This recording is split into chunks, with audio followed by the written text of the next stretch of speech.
Hi అండి, నమస్తే. Welcome back to my YouTube channel. This SK Molali, mechanical department assistant professor. ఈరోజు మీ ముందుకు ఇంకో వీడియో తీసుకొస్తున్నానండి, బీసీఎంఈ సంబంధించి. సో ఆ వీడియో ఏంటో మీరు చూడబోతే ఇది పూర్తిగా మీరు స్కిప్ చేయకుండా చూడండి, అప్పుడే ఆ టాపిక్ ఏదో మీకు అర్థమవుతుందన్నమాట. సో మనం వీడియోలోకి వెళ్దాం. సో ఈరోజు మనకి టాపిక్ వచ్చేసి principles of metal forming. So metal forming అంటే ఏంటి, మెటల్ ఫార్మింగ్ ప్రిన్సిపల్స్ ఏముంటాయి, మెటల్ ఫార్మింగ్ ఏ విధంగా ఉంటుందో దాని గురించి ఎక్స్ప్లెనేషన్ అనమాట. సో చూడండి, first metal forming is a manufacturing process in which a metal work piece is deform plastically to take the shape of a die or mould. అంటే ఏం లేదు, మెటల్ ఫార్మింగ్ అన్నది ఒక మెటల్ని ప్లాస్టిక్ షేప్లో కన్వర్ట్ చేసిన తర్వాత మనకి ఏ షేప్లో కావాలో ఆ షేప్ను తయారు చేయడాన్ని ఏమంటారంటే మెటల్ ఫార్మింగ్ అంటారు. సో ఇక్కడ plastic deformation define as the permanent deformation of A material beyond it's yield strength. అంటే ఇక్కడ ఏదైతే ప్లాస్టిక్ డిఫార్మేషన్ ఉందో మ్యానుఫ్యాక్చరింగ్ ప్రాసెస్లో ఒకసారి హీట్ చేసి దాన్ని కన్వర్ట్ చేసిన తర్వాత చేంజ్ అవ్వడం అవ్వదండి. సో దానికోసం ఇక్కడ పర్మనెంట్ డిఫార్మేషన్ ఆఫ్ మెటీరియల్ అన్నాడు. అంటే ఏదైతే ఒక మెటీరియల్ మనం ఫార్మింగ్ చేసామో అది చేంజ్ అవ్వదన్నమాట, దాని ఈల్డ్ స్ట్రెంత్ బేస్ చేసుకొని. So the principle of metal forming are based on the following. ఏదైతే మెటల్ ఫార్మింగ్ ఉందో కొన్నిటి మీద బేస్ అయి ఉంటుంది అనమాట. అందులో ఫస్ట్ వన్ వచ్చేసి మనకి ఇక్కడ టాప్ పార్ట్ వచ్చేసి conversion of mass. Okay, second one వచ్చేసి conversion of energy, third one వచ్చేసి ప్లాస్టిసిటీ.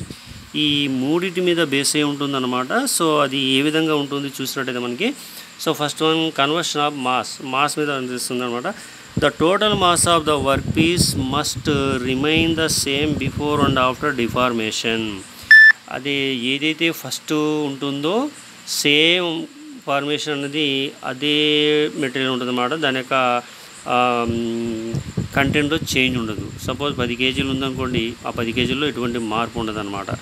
5 కేజీలు ఉందనుకోండి, మెటీరియల్ 5 కేజీలు ఎటువంటి మార్పు ఉండదు అనమాట. నెక్స్ట్ వచ్చేసి కన్జర్వేషన్ ఆఫ్ ఎనర్జీ.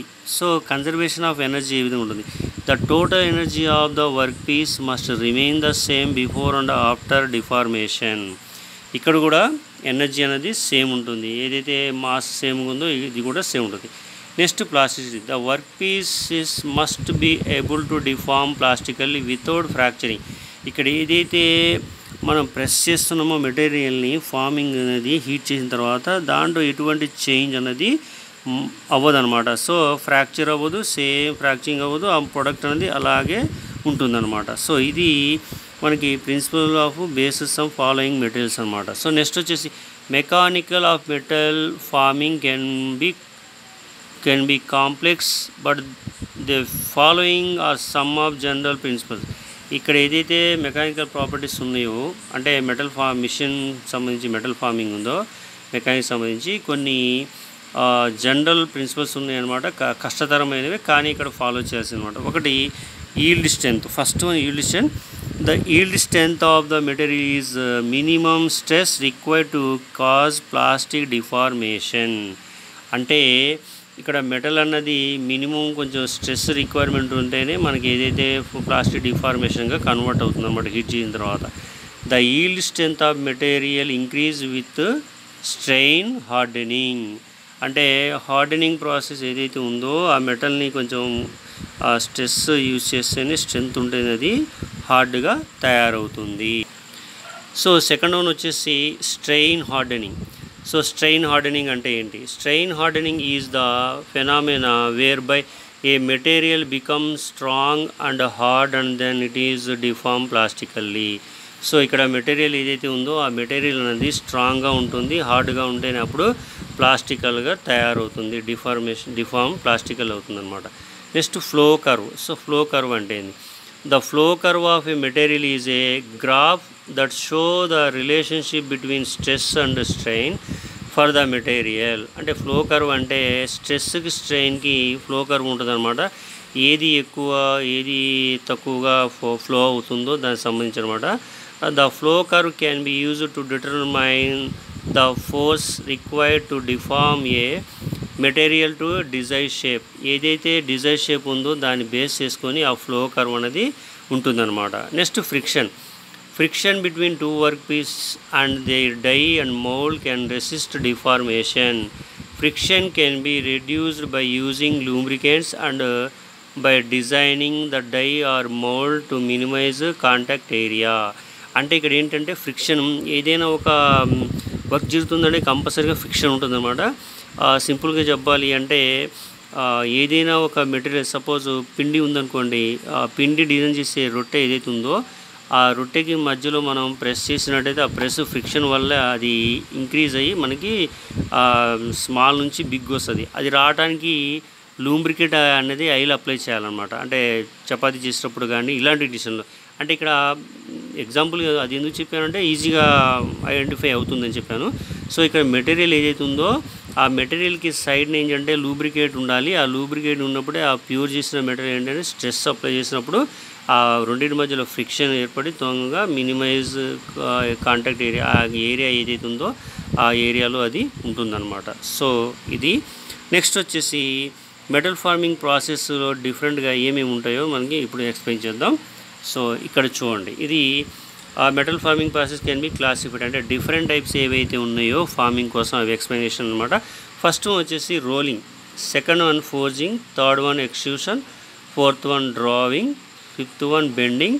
సో ఇక్కడ డిఫరెంట్గా కంటిన్యూగా వర్క్ చేస్తున్నాం. డీప్ డ్రావింగ్ ఉండొచ్చు, తర్వాత షియర్ స్టిక్సింగ్ ఉండొచ్చు. సో చూడండి, first rolling is a process in which a workpiece is compressed between two rotating rolls. Rolling అంటే ఏ విధంగా ఒక వర్క్ పీస్ని రెండు రోల్స్ మధ్య కంప్రెస్ చేస్తే వచ్చే process rolling. So rolling can be used to reduce the thickness of a work piece, to change its width or to be created desired shape. అంటే ఏం లేదు, ఇక్కడ చిన్న డయాగ్రామ్ ఉంది చూపిస్తాను చూడండి. ఇది రోలింగ్ అనమాట. మనకి ఇది వర్క్ పీస్. ఈ వర్క్ పీస్ రెండు రోల్స్ మధ్యలో ప్రెజర్ ఏర్పడుతుంది అనమాట. అది ఒక ఆపోజిట్ డైరెక్షన్ రొటేషన్ అవుతుంది. ఇక్కడ ఉన్న లెంత్ కావచ్చు లేదా డయామీటర్ కావచ్చు, ప్రెజర్ ద్వారా ఏమవుతుందంటే ఇది థిక్గా ఉన్నది కాస్త థిన్గా తయారవుతుంది అనమాట. ఇది రోలింగ్. సో ఇది వర్క్ పీస్ రెండు రోల్స్ మధ్య రొటేట్ అవుతుంది. ఈ వర్క్ పీస్ ఏమో ముందుకి మూవ్ అవుతుంది అనమాట. సో ఇది వచ్చేసి ఇది ఒక రోలు, ఇది ఒక రోల్. ఇది ఫోర్స్ అప్లై అవుతుంది, ఇక్కడ కింద నుంచి పైకి ఫోర్స్ అప్లై అవుతుంది, ఇది రొటేషన్ అవుతుంది, ఈ వర్క్ పీస్ అనేది ముందుకు వెళ్తుంది. దీన్ని రోలింగ్ అంటారనమాట. సో ఇక్కడ జరిగిన ప్రాసెస్ అదే అనమాట. సో ఇది రోలింగ్ సంబంధించి to create a desire shape, మనకు కావాల్సిన డిజైర్ షేప్లో ఇది వస్తుంది. Next forging. ఫోర్జింగ్ అంటే ఏంటి? So forging is a process in which a work piece is compressed between two dies. Forging can be used to create a wide variety of shapes including crankshafts, connecting rods and gears. అంటే ఏం లేదు, forging work piece అంటే compress చేసి two dice మధ్యలో వస్తే అది అవుతుందన్నమాట. దాని నుంచి ఏం తయారు చేస్తారంటే different shape including crank shaft, connecting rod and gears అన్నాడు. అంటే ఇక చూడండి డయాగ్రామ్ ఉంది. ఇది ఫోర్జింగ్ ప్రాసెస్. ఇది డై, ఇది ఒక డై అనమాట. ఇక్కడ ఫోర్స్ పైన ఇక్కడ కింద బాటమ్ సైడ్లో డై ఉంటుంది. ఇక్కడ వర్క్ పీస్ పెట్టేసి పైనుంచి దీన్ని ఫోర్స్ అప్లై చేస్తారనమాట. అప్పుడు ఈ షేప్ ఏదైతే ఉందో ఆ షేప్లో క్రాంక్ షాఫ్ట్ కావచ్చు, కనెక్టింగ్ రావచ్చు, గేర్స్ కావచ్చు, ఏదైనా సరే ఈ విధంగా తయారవుతుంది. ఇది డయాగ్రామ్ అనమాట. బాటమ్ సైడ్ ఇలా కిందకు వచ్చేస్తున్నాను పైనుంచి. సో ఆ ప్రెస్కి ఏమవుతుందంటే ఇది కావాల్సిన రిక్వైర్మెంట్ షేప్లో రెడీ అవుతుంది అనమాట. ఇది ఫోర్జింగ్. నెక్స్ట్ వచ్చేసి మనకి ఎక్స్ట్రూషన్. సో ఎక్స్ట్రూషన్ అంటే ఏంటి? It is a process in which a work piece is forced through a die to create a desired shape. Extrusion can be used to creating long thin products such as rods, tubes and wires. అంటే extrusion అంటే work piece force apply చేసి dice మధ్యలో ఉంచితే అది desired shape ఏదైతే ఉందో ఆ desired shape వస్తుందన్నమాట. ఇక్కడ డయాగ్రామ్ చూపిస్తే చూడండి, ఇది ఎక్స్ట్రూషన్ అనమాట.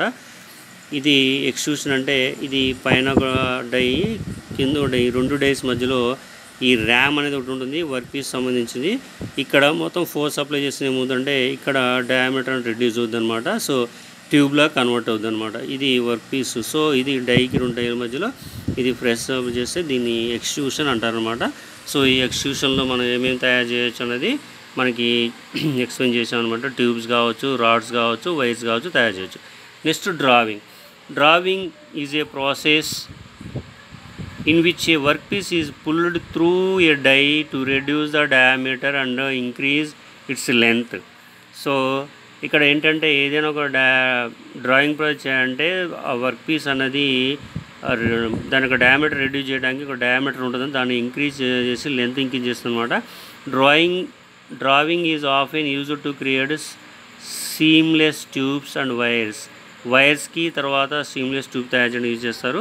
అదొక డయాగ్రామ్ చూపిస్తాను చూడండి. ఇది సో వైర్ డ్రాయింగ్ అనమాట. ఇది వర్క్ పీస్ ఎక్కువ డయామీటర్ ఉన్నది, ఇది వర్క్ పీస్ తక్కువ డయామీటర్ అంటే రెడ్యూస్ అయిపోయింది అనమాట. దీన్ని వైర్ డ్రాయింగ్ అంటారనమాట. సో ఇది వైర్ డ్రాయింగ్ సంబంధించి ఇందులో ట్యూబ్స్ కావచ్చు, వైర్స్ కావచ్చు తయారు చేస్తారనమాట. ఇది డ్రాయింగ్ సంబంధించి.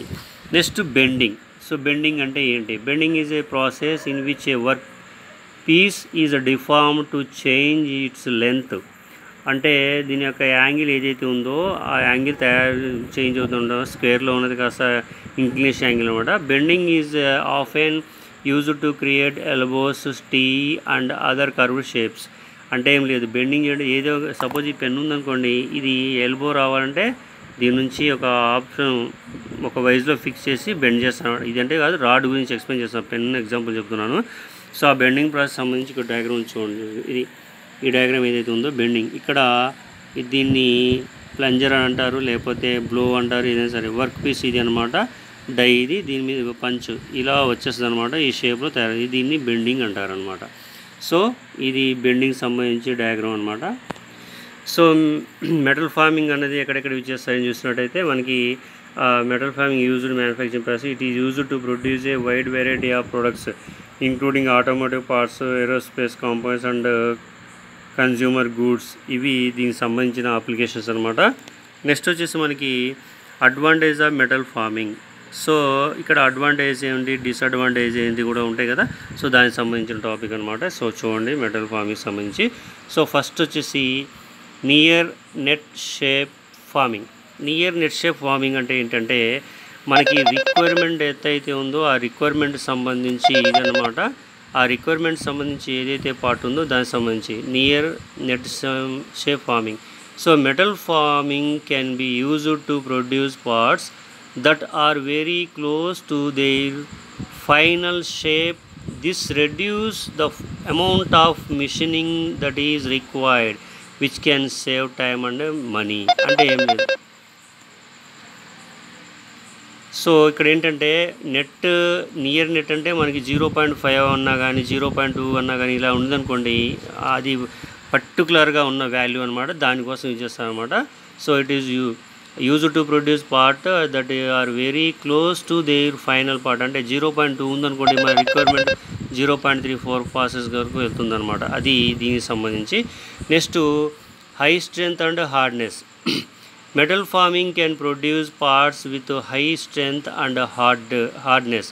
అంటే ఇక్కడ ఈ పార్ట్ ఏదైతే ఉందో ఈ పార్ట్స్ ప్రొడ్యూస్ చేసిన హై స్ట్రెంగ్త్ ఉంటుంది, హార్డ్నెస్ ఉంటుంది అనమాట. This is because the deformation process causes the grain in the metal to flow and align, which create a strong and more homogeneous structure. అంటే ఇక్కడ ఏదైతే గ్రైన్ షేప్ ఉంటుందో అది metal flow అన్నది alignment చేస్తారనమాట.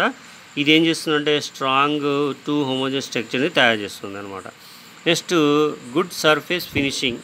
సో సర్ఫేస్ ఫినిషింగ్ ఎలా ఉంటుంది ఏంటి చూసినట్టయితే మనకి metal forming can produce parts with a good surface finish. అంటే మన గుడ్ సర్ఫేస్ ఫినిష్ ఎలా వస్తుందంటే రిక్వైర్మెంట్ ఏదైతే ఉందో అంత సర్ఫేస్ ఫినిషింగ్ రావాలన్నమాట మెటల్ ఫార్మింగ్లో.